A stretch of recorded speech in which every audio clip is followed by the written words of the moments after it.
అరే నీళ్ళు మంచిగానే వస్తాయి. తాగింది కాలం తాగింది కానీ ఈ ఒక్క తడి కట్టాలి ఎట్లయినా. అబే అబే ఏందే కింది మాటి చూడనానా పారుతాను ఒక తడి కడదాం ఇక. నీయావా అదే పడితే నీళ్ళు రాబట్టే నువ్వైతే కాలం మంచిగా వేసుకురా. ఎగేసుకొచ్చిన 2-3 రోజులు వస్తుంది. చూడు చూడు చూడు ఈ ఒక్క తడి అయితే ఇటుపోయిద్దిరా. కాలేజీ నీళ్ళు కట్టాడు నా పొలం బారక ముందు నీ పొలం కట్టాయిరా ఈ మెదగాలి అందుకుంటే. అంటే నీళ్ళు కట్టుకోవద్దా మా పొలం పెడుతుంది. నా పొలం బారని నీది ఎట్లా మారుతాయిరా ముందే నాది వాడినాక నీది. అంటే ఏమన్నట్టు మా మేము 3 రోజులు తిరుగుతున్నా కాలనీల కోసం. అంటే మా పొలాలు వారద్దా?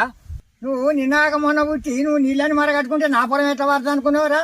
ముందుగా నాది వాడినాక నువ్వు పెట్టుకో, లేకపోతే ఈ పంట వరగజంగుతావు అనుకుంటాను. లేని గొల్లం నలిగే పెట్టుకుని కలవాటు ఈ నీళ్ళు ఏందో నాకు సాధన అయితే లేదు. సప్లై కాలేజీ పెట్టుకుంటుంది.